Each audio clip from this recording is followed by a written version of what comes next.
Om terug te kom, Pete, sorry, for the sake of King and Empire, any chance of this talking English? well I can, Or we can go on. depends on how, well, what's the With pay the today? standing right now. Yes. For some good reason, you know, I wasn't paid for the previous nomination, so I might decide to strike. That's a notion in South Africa. As long as you don't throw stones, it's okay. Right. Destroy anything. All right, just try and give you an outlay. We talk about the Battle of Helvetia. It's virtually 4 different sites. To the east of us is Gun Hill, where the Lady Roberts was placed. This was used, known as Middle Hill, with this stretch of about 500 meters down this way, where some of the trenches and fortifications are very visible. You can go and look there, it's still visible. And thanks to SAPI, they maintain it that way. Then a little bit to the southwest is South Hill, which was a smaller fort, not to the same extent as this. And then where the present tar road comes, the first big ridge on the top, when you cross the escarpment, was where King's Copy is. So over a distance of approximately 1,000 meters, you had these fortifications. And then the main camp of Old Major Cotton was approximately 500 meters from here in the northwestern direction on this flat, more or less parallel with the present gravel road. And the present gravel road, in fact, was the old stagecoach road as well. Going through this forest down to Onder. You can still follow it down to Onder today. And can I mention it, very visible on Google Earth. Yeah, It's fascinating to see it on Google Earth. but it is visible, you can see it. All right, let's start off now. Just the defense here at Helvetia. We had a bloke in charge, was Major Cotton, S.L. Cotton. He had his headquarters, where I explained now. You had the Captain Kirk of the Royal Garrison Artillery, 6th Company of the Western Division, and 23 men at Gun Hill. You had the Lieutenant van der Nest of the 19th Hussars, the Princess of Wales' own, with 32 men. We don't know exactly whether, I presume they were also there.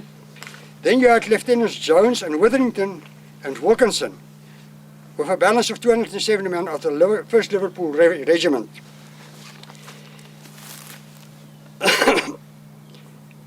As I said, at Gun Hill you had the naval gun with approximately 100 Liverpoolers and the artillery blokes. The Middle Hill, Major Cotton and his people, South Hill and King's Copy with Wilkinson with 56 men. So that was more or less defense.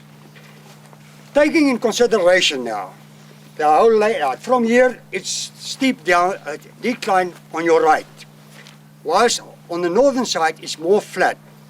And according to the maps we got from Amery, they expected if the Boers should attack this area, it should be from the west and northwest. They dug some trenches and there was barbed wire, fences put up, etc., in order to try and prevent a horse attack on the side.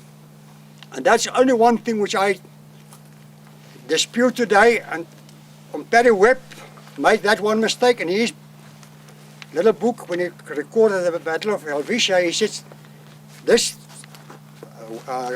battle was won solely because the Boers sent some wild horses in to overrun and followed up, which isn't true. A horse was so valuable that the Boers couldn't afford to waste one horse. They were in fact capturing horses in order to survive. Leave it alone there. On the other hand, we had the Boer forces.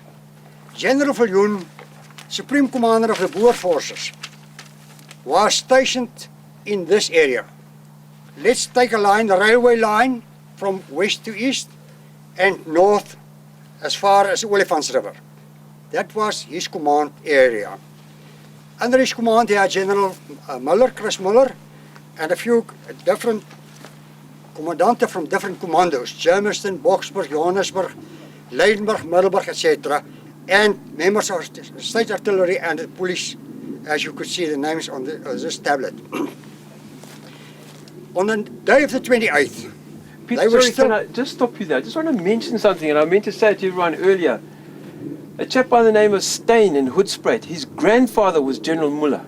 That's right, I know And that. he wanted to be here today, and then he sent apologies yesterday, and I'm so sorry he wasn't here, because apparently he's got a house full of relics, bits of guns. I don't know if it's a long Tom or the Lady Roberts, but just Yeah. seeing that you mentioned I, Muller. I've spoken to him on the telephone, Have you? Duncan. Yeah. I haven't met him yet.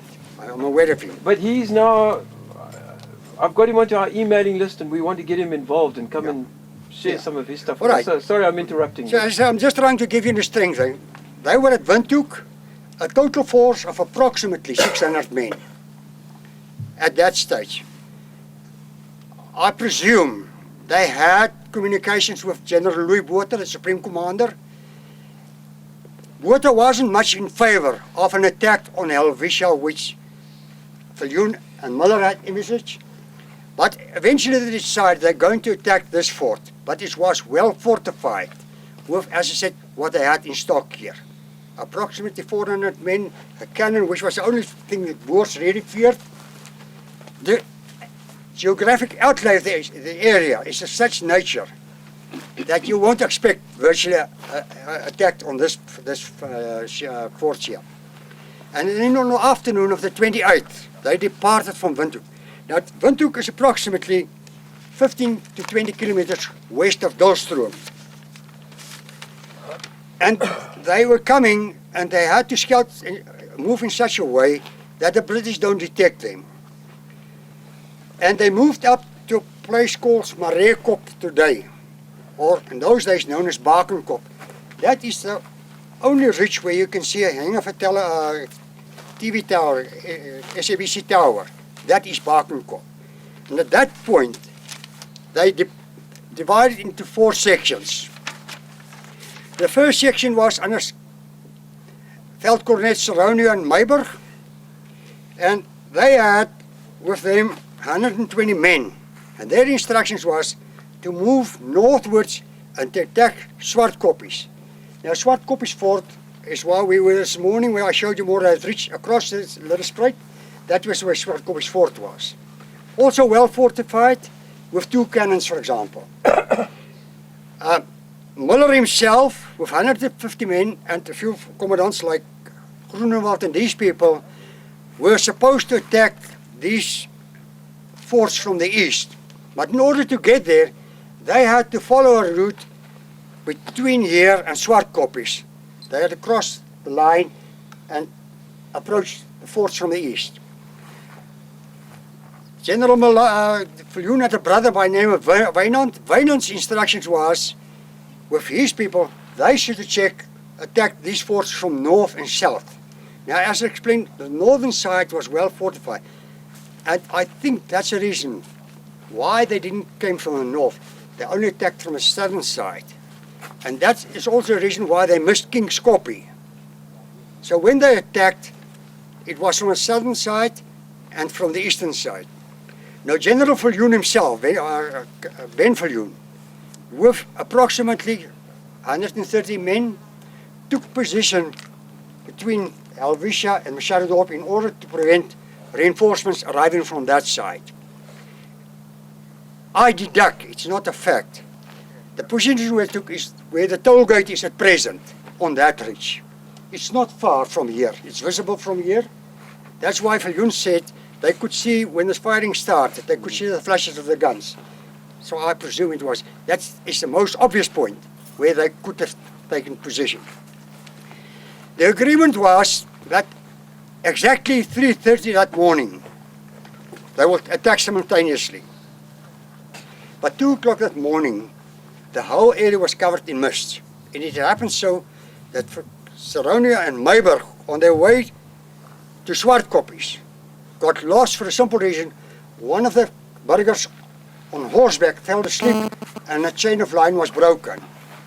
And they couldn't trace Swartkoppies. The other blokes came into position, and it was exactly 3:30 that morning. Ben Viljoen said he heard the first shots, and eventually they start overrunning these different little dugouts and sentries or whatever it was, and the soldiers asleep in their tents most probably. On the lighter side, we must just remember it was Christmas time and New Year's time. And it's on record as well. Ample rum was available, so we can presume they might have had a headache like some of my friends got this morning. We had a party last night. Wasn't well awake. But it happened so that this whole garrison was overrun except King's Copy. And at the end of the day, they took possession of the naval gun. The war in South Africa is virtually over, according to what they thought. And here suddenly, quite a strong defense point was overrun by Boer commanders. And they captured the gun. And that's one of the losses which the British never liked, if they lost one of their guns.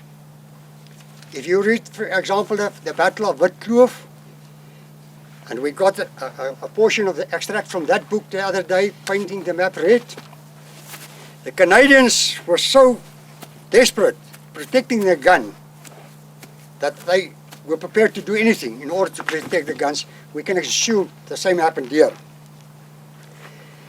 All right, every position overrun here, except King's Copy, where Wilkinson with 56 men left stayed behind, and they make it difficult for the Boers to retract in a direct line to Dalston. They had to follow the road through the vlei at the other side, the same road which we came now, lower down as a vlei, and there the ammunition wagon of the cannon got stuck.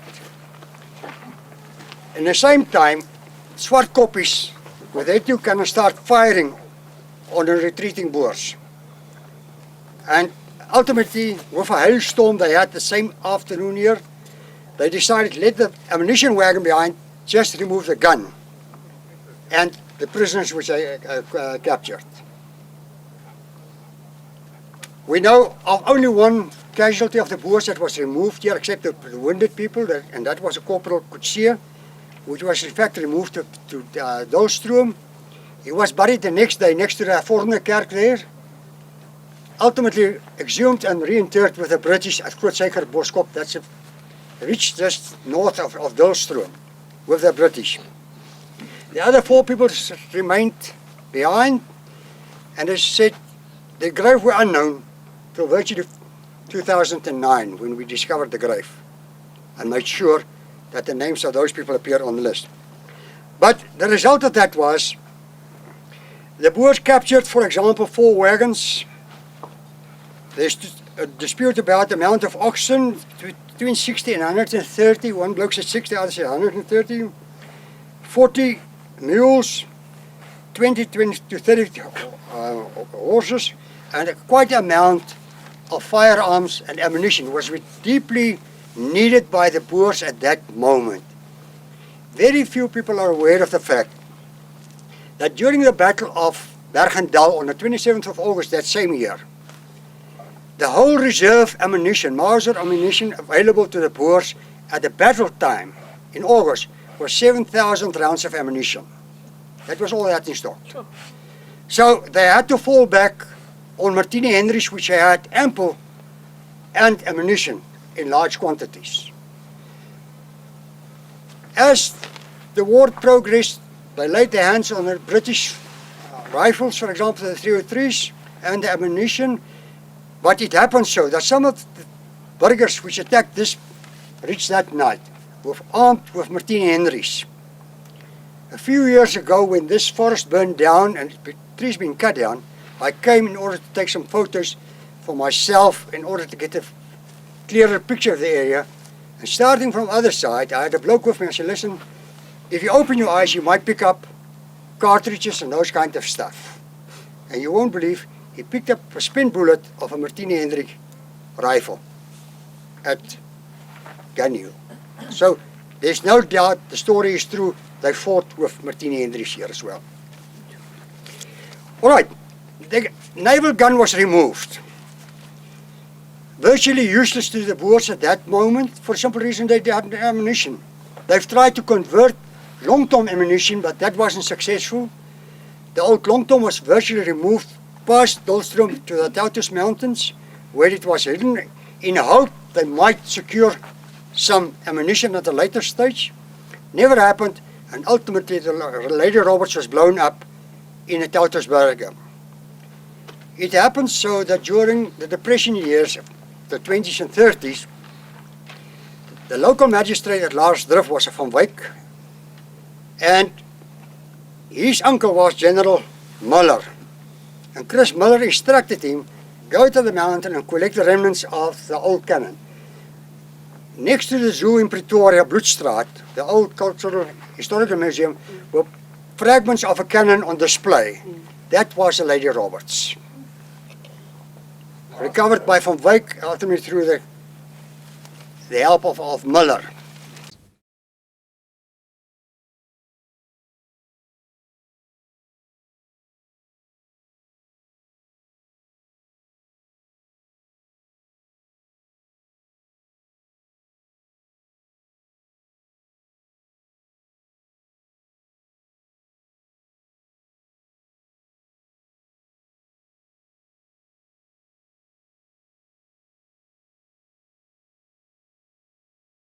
We still got portions of that in our possession today.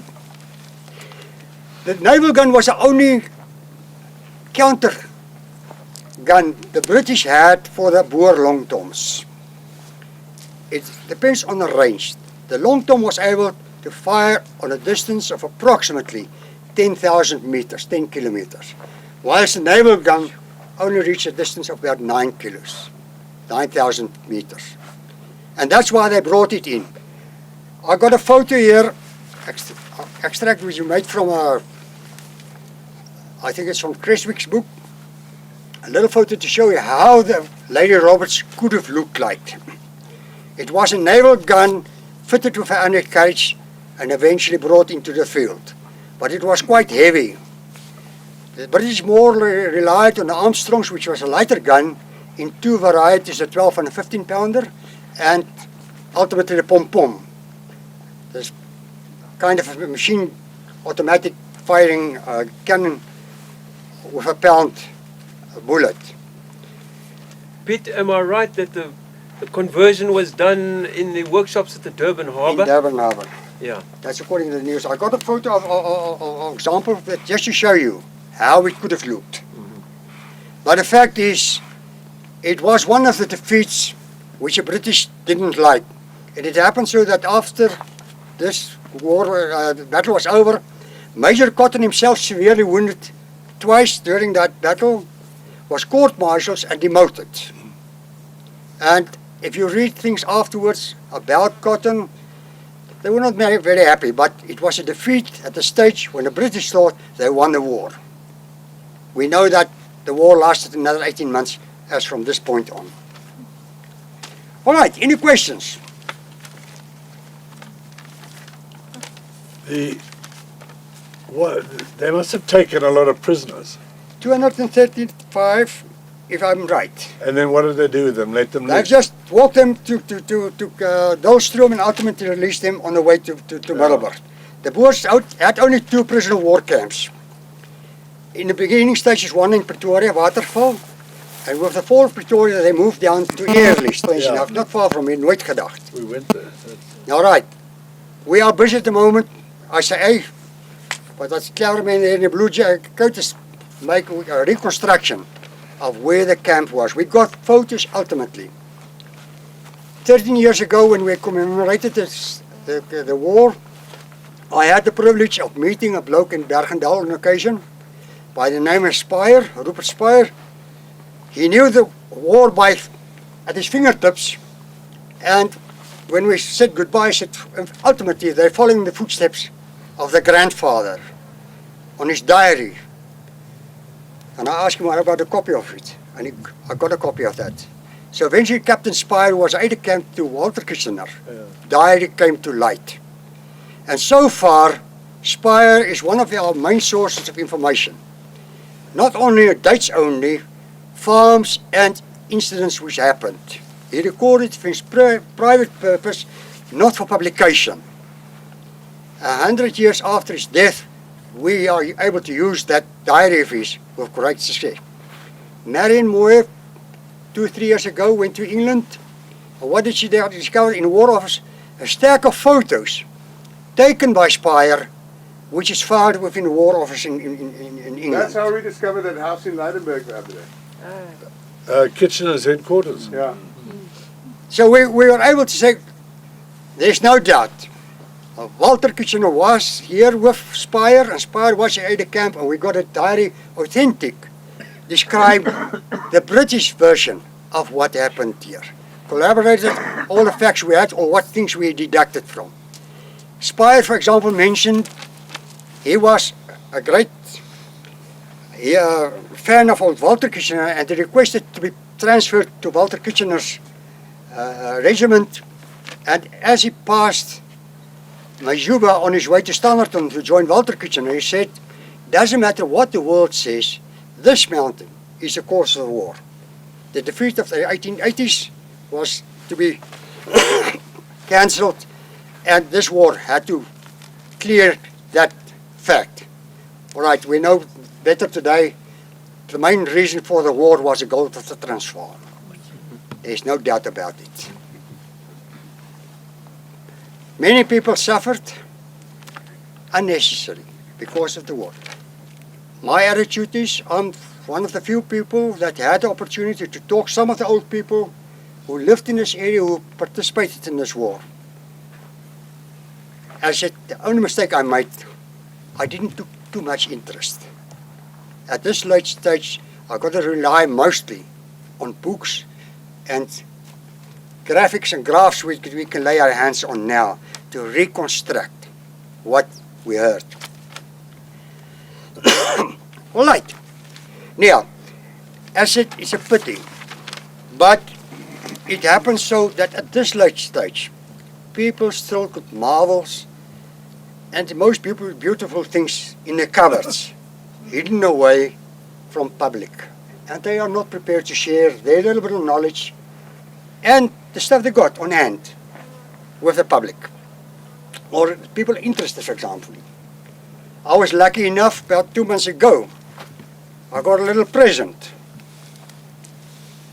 Ian Cowie, well, his white prue is a direct descendant of George Hayes, the bloke from Melrose House. And when they sold Melrose House to the state for a museum, they removed the little ammunition wagon, or Scots-cart as we call it in Afrikaans, with little 2 oxen, which was presented to old George Hayes and moved down to Weltevrede, another farm which they had here, which was ultimately sold to the government a few months ago. And they looked for the house and they said, well, Pitchcorn, you can have it now. It's something to look at. If you know the history of George Hayes moved out of his house, Melrose House, and Lord Kitchener took possession of his house, and though George stayed in the servants' quarters for the duration of the war. But it happened so, George Hayes, although of British descent, complied with the law of neutrality which was applicable to the British in Pretoria. He doesn't participate in the war, but George Hayes did well to both the Boer forces as well as the British forces in Pretoria.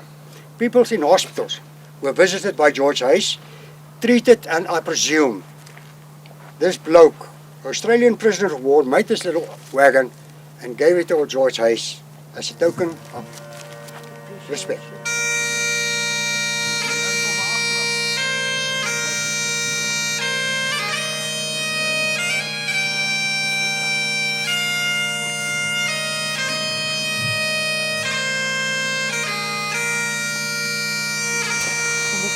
Well, at the moment, at Gun Hill, there was the most east part of the 4 positions of the British occupied at Helvetia. We're standing at the moment where the Lady Roberts emplacement. The embankment is visible. You can even see the trench is still visible today around this fortification.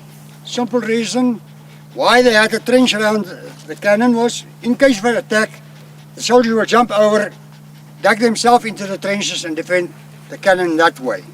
Which way was the cannon facing? Well, according to the little map we got, it was in a southern direction. To Machadodorp. Yeah, but There. it could be moved. For the simple reason now, if you see that tree on the ridge, that little by a few trees there, that's more or less where the road crossed the ridge, down to Wakker for Onder.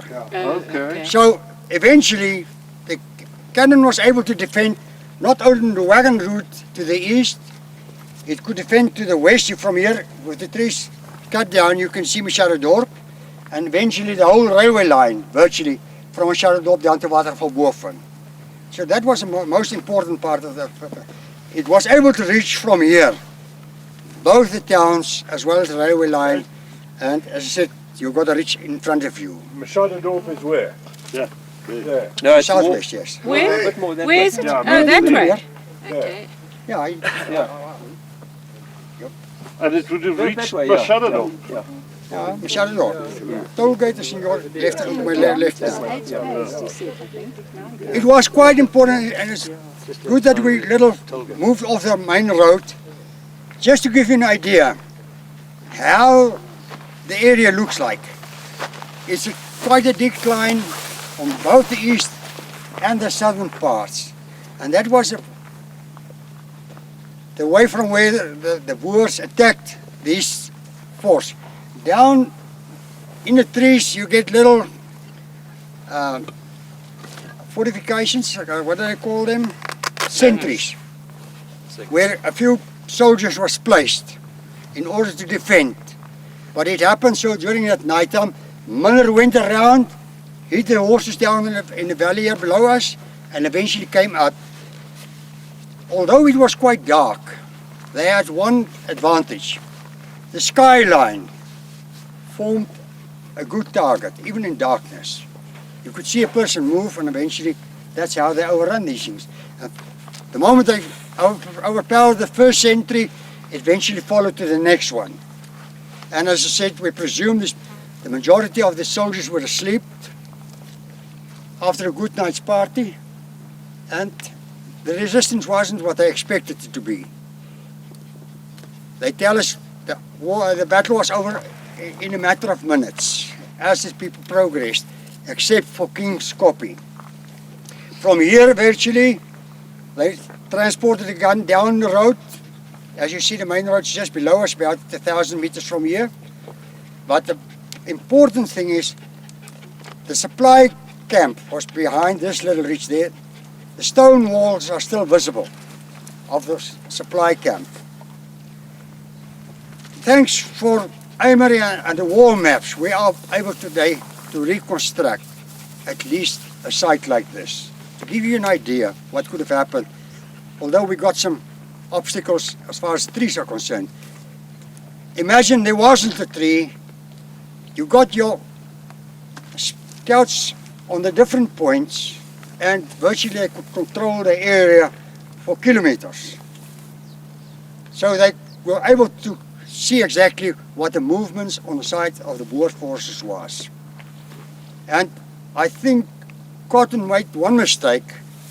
He thought this, like Old Collie made it at Majuba, it's high, it's not easily to be attacked. And he underestimated the burger forces at that stage. How long were they stationed here that they could have built brick walls for their stores and stuff like that? How long? I thought it was. Well, the occupation took place say, approximately from September that year. So 3 months prior to this attack, they were still in the beginning stages of erecting these defense posts. Ultimately, after the attack, I presume, they reinforced it and they doubled the trenches and barbed wire fences and those kind of stuff. Because this is one of the battles which are virtually not recorded. And they're quite mum about it today. We had to reconstruct the whole battlefield piece by piece out of different sources. Although it's been referred to, for example, in Conan Doyle's book, it wasn't present here. We've got a version now from Spire, for example. They heard about this battle and the reinforcements were sent from Leidenburg. Why the people at Machadodorp and Belfast didn't respond, because they should have heard the fighting, we don't know. There's no explanation. Nobody gave an explanation. Why? They didn't came No, to but the the system. the total casualties of this whole escapade were just those guys that are lying there. Well, I don't know where exactly it took place, but it No, took maar about wat ek 60. sê is, It's over the whole area. Over the was three-fourths. dit net daai paar mense wat gesnevel het? 10 in total here, which is buried here. Ja. A few died of wounds in Machadodorp. Okay, maar dit was nie van 500 mense, dit was 'n klein Ja, getal. aan de boerenkant 5 dood, 7 gewond. Aan de Engelse kant 60 gewonden gedood en 235 gevangen. Ja, dis wat ek sê is 'n Quite lot Dit is nie 'n groot veldslag geweest nie. Dit was net 'n prestigeveldslag. Kyk, die boere het munte die ding uitgeput in die opsig. Hulle het 'n kanon afgeneem. En dit op die stadium, toe die Engelse geglo, die Britse mag die oorwinning, die oorlog is verby. En hier kom hulle en neem hulle kanon af. En dis wat maar ou Cotton die slegste daarvan afgekom het aan die einde van die dag. At the end of the day, old Major Cotton was a bloke that paid. He was in trouble. Ja, Is hij that is why he twice. was court-martialed? He was court-martialed and he murdered. And in a later Toe kry jy 'n Victorian Cross. book which I read or review of it, they first tried to reinstall old Cotton, but the British War Office didn't want to do that. Wasn't it Colin Doyle that stood up for him? Yeah. Afterwards, Conan Doyle eventually tried to lift up the prestige of this man, but he was never. You know, demoting in wartime is one of those sacrifices you don't like to make. And it happened with Cotton. So that is version of the story, except that the heavy mist that night of the attack, and then during the same day on the retreat of the Boers, there was a terrible storm here. Ben Viljoen described the enormous hail that fell that day during the retreat. And on their way down, past the Helvetia stagecoach station, was a flay. They had to try and avoid King's Copy, which was still defended by Wilkinson at that stage. The ammunition wagon got stuck in a flay. And then Swart Koppies came to their rescue. They started firing with the cannons on the Boer forces. And they decided to leave the ammunition wagon behind and just retreat.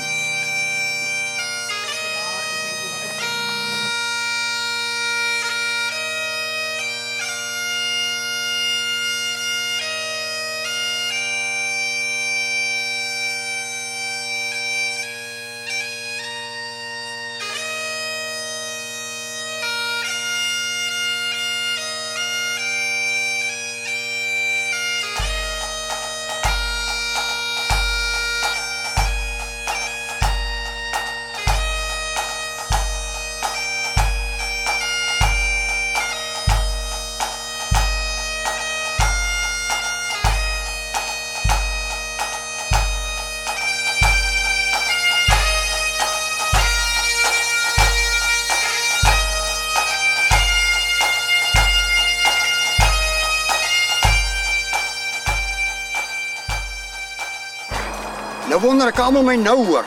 Everybody. Asseblief nie skaam wees om te praat. Steek maar hand op as jy gebreek het. Where we are standing at this moment was in fact, call it the little village, Helvetia. It was a changeover station of the old stagecoach route. Road from Pretoria down to Barberton, remember the gold explorations, and from Durban to the Leidenburg Graskop goldfields. Important in that sense, you could come with a stagecoach, change over here, move in any direction you wish to go, either to Barberton or back to Pretoria, for example. The most important period was approximately the late 70s up to 1895, with the time the railway came in operation. It happened so that we had a hotel here, there was a shop, a liquor store as usual, and ultimately a changeover where they changed mules. The stagecoaches ran on a system, a change of horses or mules every 15 miles, or more or less 24 kilos. They used to change horses. So that's why the first changeover was down, strange enough, on my farm at Skoonspruit. That was called the De Jagers. from the Jagers down the valley to Ngodwana today. From Ngodwana down to Kaapshoop and eventually down, I think one stop further, down to Barberton. On the same system, we've got a layout to Pretoria. I haven't got a layout from here, for example, down to Carolina, Durban way, but we know that Bonfoy was a changeover stop, for example, and down at Badfontein. The original hotel belonged to a bloke by the surname of De Lange. And then he sold it to a Thomas. And then in 1891, a bloke by the name of Heymans took the hotel over when Thomas moved to Belfast, to Bergendal. Now, strange enough, just to add to that again, Bergendal is more or less where we got the battle site today, but the most important part was where the Wimpy, the crossing at Belfast is today. That was in fact a little town, and that confused a lot of people today. Belfast, present town, was developed at a later stage. The original town of the Belfast area was where the Wimpy and that mobile garage is today. And that was called Dalmanita, was that Bergendal? Yeah, Bergendal. Yeah, Dalmanita is further back. Dalmanita's only got a station there. But that's with the railway. Coming with the railway, these places got little names. Although some of the farms had names like Dalmanita, the farm Dalmanita was given by by Jacob Middle, originally when he took hold of the farm.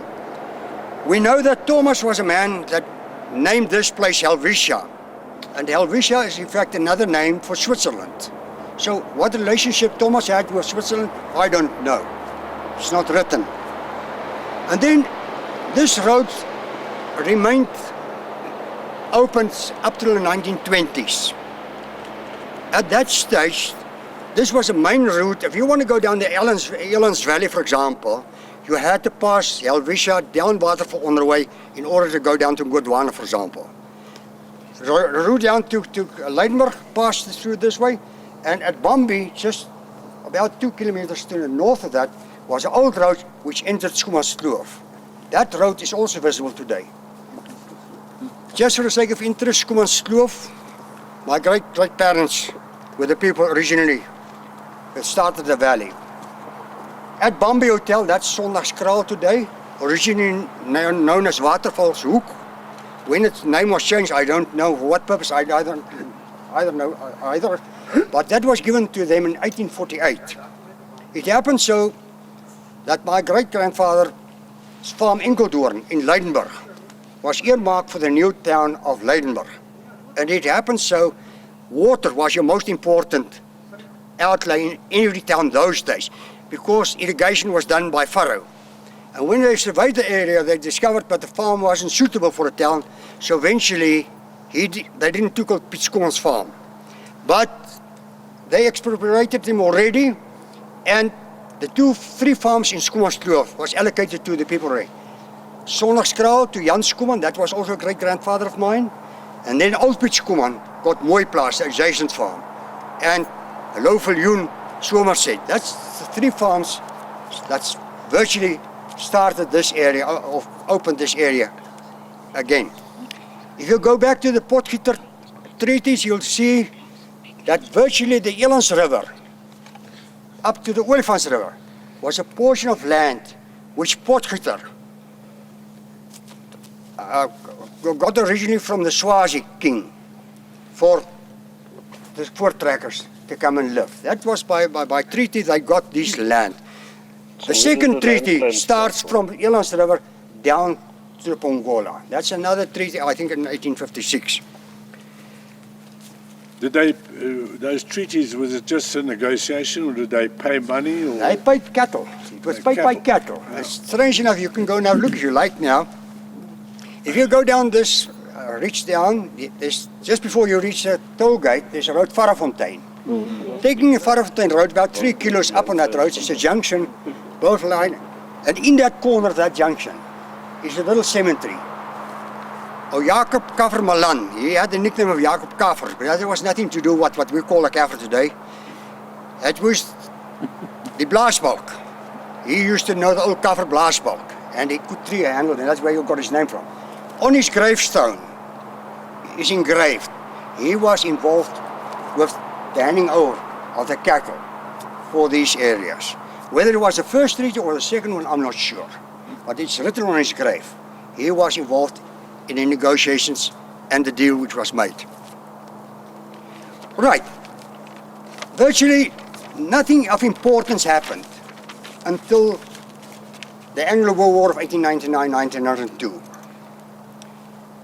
After Bergendal was virtually overrun by the British, the railway lines was occupied, all the main towns virtually occupied by the British. They had to secure their main supply lines. And Leidenburg, for example, official supply line was from Machadodorp down this way through Badfontein to Leidenburg. Conan Doyle tells you there was 10 different forts spaced over this area in order to protect the proviant trains. And Helvetia was important in that sense. It was a main crossing, but from the point where they virtually occupied the hills, they could overlook the valley on the other side and also protect the railway line virtually from Machadodorp to Wakker Onder. With a 4.7-inch naval gun, who were capable of defending that line in case of attack. The British protected, or they expected, might be attacked on this forts one day, might come from the west and the northern side. So virtually the southern side and the eastern side of those hills, which stretch over a distance of approximately a kilometer, was not protected in the full sense. They had a few pickets. Here they had trenches and barbed wire lines, so you couldn't attack it virtually from this northwestern side. It happened so that, but I'll just give an explanation of that on that reach now. This is as far as Helvetia Stagecoach Station is concerned. I'll elaborate on the battlefield on the site there. Any questions from which I can answer you now? Piet, was there a brothel? Ek glo daarom nie hier nie. Nog nie hier bestaan, maar Barberton wel. At the Goldfields. As daar 'n drankwinkel is daar 'n brothel. Datum van die stigting van Leidenburg en die koop van die plase en is dit 18? Onthou ons sê 1848. Ek dink dit is Leidenburg se amptelike stigtingsdatum. The whole thing was started with people called Milner and Jameson and Kruger, I'm told. And some say that it was for land and for freedom, and others say it was for gold. But and Opa and Boetie, one day they rode off to that war. They went to join the local commando, but what in the hell was it for? There wasn't a horse from all of the empire that never could ever be worth their 3 stocky, trusty, sure-footed Boer ponies that carried them over the earth. Young Boetie was scarcely the height of his Mauser in raggedy clothes that he wore. And Opa could shoot at the gallop, but what in the hell was it for? A liberty bell is all very well to ring when the battle is o'er. So many men fell, so pray won't you tell, what in the hell was it for?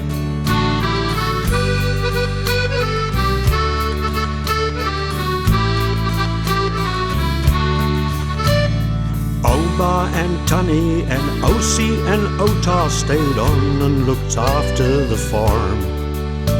But soon a big band of arrogant khakis rolled up and they made it to burn.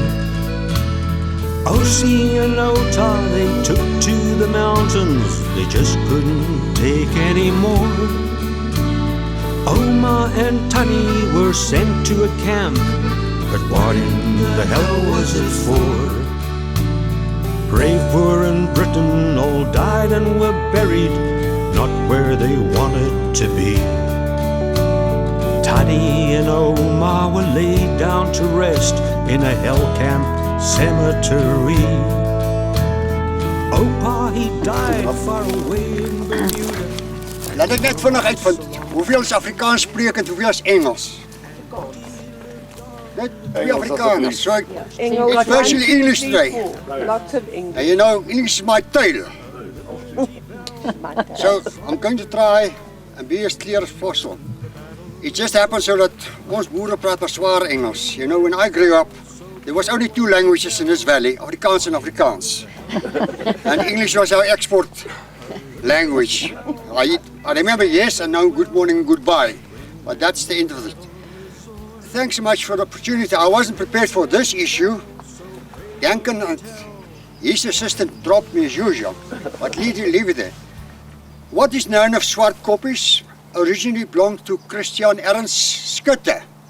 That is what my great friend Tian told me this morning. And eventually, after the war, that's the 1899-92 war, all the families that used to live in the area came back virtually to destroyed homesteads. They had to rebuild their houses. And here we got a very fine example of that. What did they use to construct a house? Local slate, mud, and it survived the time. And that was a fort that was supposed to be attacked the same day when Helvetia was missed that morning. People got straight and they didn't attack this fort. And eventually these were the people from carting away the ammunition wagon of the Lady Roberts, because they had 2 cannons with them and a hailstorm. Very little is known virtually of the farm. What I suspect, that this was a house that used to belong to Piet Fourie. He was well known in this area 50, 60 odd years ago. I'm trying to trace some of his relatives, but that's impossible. They virtually... Sorry, what did you say? What is his first name? Excuse me? Piet Fourie. Yeah, Fourie. But I ultimately established that the last bloke that was known that stayed in this house was Cullen. His surname was Cullen, and he used to be a road ganger. So that is virtually all we can tell you about this house. But I think, and as I said, that's what I deduct, that this was the house originally built by Piet Fourie. We are at this stage trying to make a connection between Piet Fourie and General Joachim Fourie, who died at Witkloof on the 9th of November 1900, and General Chris Fourie, who was commanding officer of the Middelburg Commando. But as I said, at this moment, I haven't got that details. I hope to give an answer by the next visit, might be, that we can link all these Fourie families. We only recently discovered that Chris Fourie and Joachim Fourie were in fact 2 brothers. 2 brothers, 2 separate commandos. Chris Fourie survived. When I worked on the corner of the Elandshoekte Road, there was a German Fourie. Who? German, yeah, that was one of the... And he was already 82, 83. Yeah. And that was in 88. That is, you see, old Herman, and then his grandson was also Herman. The bloke you knew was Herman. That moved to Machadodorp ultimately. But as I said, the Fourie family was in this area. Bombay Way was the Schoemans. That was my great parents, and virtually down in the valley as well. But not much took place in this immediate area as far as the war is concerned. For a simple reason, this was a main supply route from Machadodorp to Leidenburg. According to Conan Doyle, there used to be 10 forts supporting or protecting the wagon route.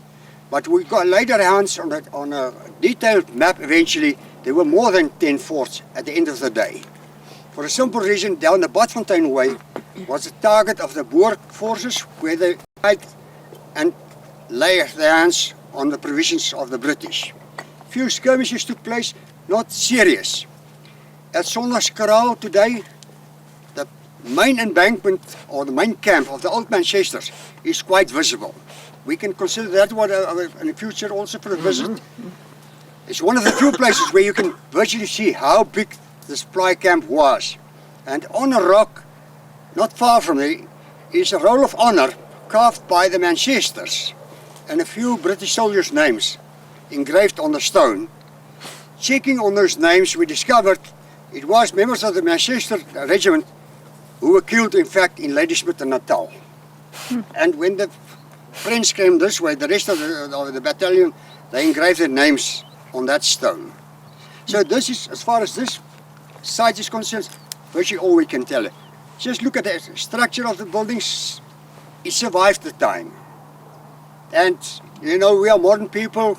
We're trying to do a thing in a modern way, whilst local material are virtually not used. This house is, as far as I'm concerned, well over 100 years old. Can I just add that in the middle of this house, this big long room, was where the wagon was kept. And according to Richard, I think you said when Sappi first acquired this property, Yeah, when I got here. when you got here, the wagon was still parked inside here. How long ago was that? 88, you said. Yeah, I arrived for planning at Elandshoek in 88. Yeah, And I started work here in 1990. 1990. And that wagon was still here. The wagon was still here. And we don't know And what happened to it. then, Yeah, John Collins had something to do with it. We organized someone to take it away and rebuild it. Yes, And then I don't know what happened to it. yeah. I really can't, for the life of me, find anything or remember anything about it. But the roof of the middle piece was still here and the wagon was still parked in. Yeah, Yes. that was strange way of building houses. And Machadodorp is a similar house of the Marais. Originally the wagon house and the house was attached to the wagon house. Yeah. But that was because of the fact they had no money. You know, they had to build a kind of a shelter immediately to keep the family warm for the winter, which was an end in 1902. And that was the easiest way. Okay, just another thing. When you walk around, there's some very interesting engravings on the slate, or shale, should I say. I can't remember. On that side, there's even an engraving of a wagon. Do you remember Yeah. that, Pete? Oh, Do you know where that one is? Somewhere around Yeah, there. that's right in the On there. corner, yeah.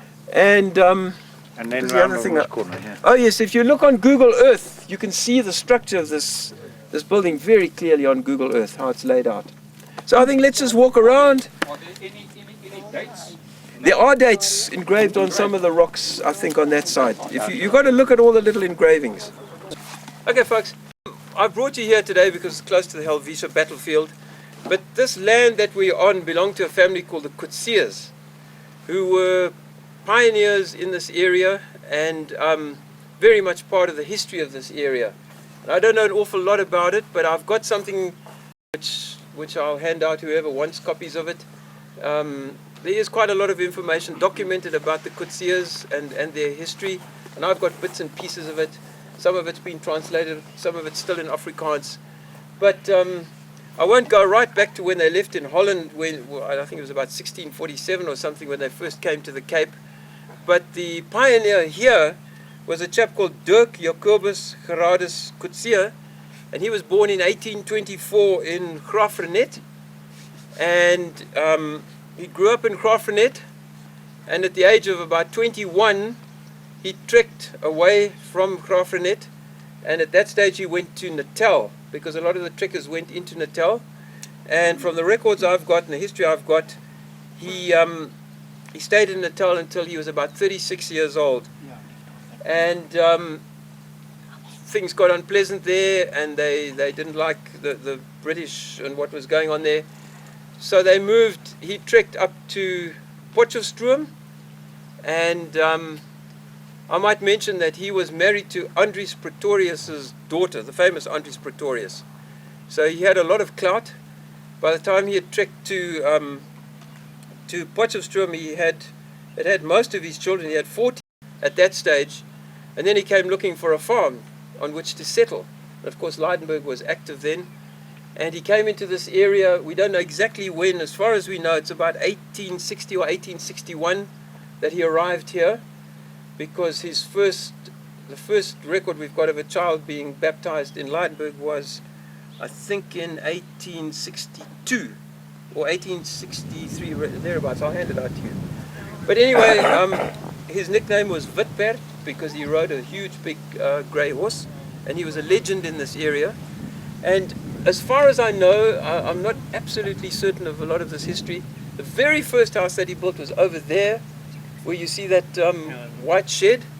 Somewhere there was his first house, and this was the second house that the family built. And the history is in here, I'll give it to you.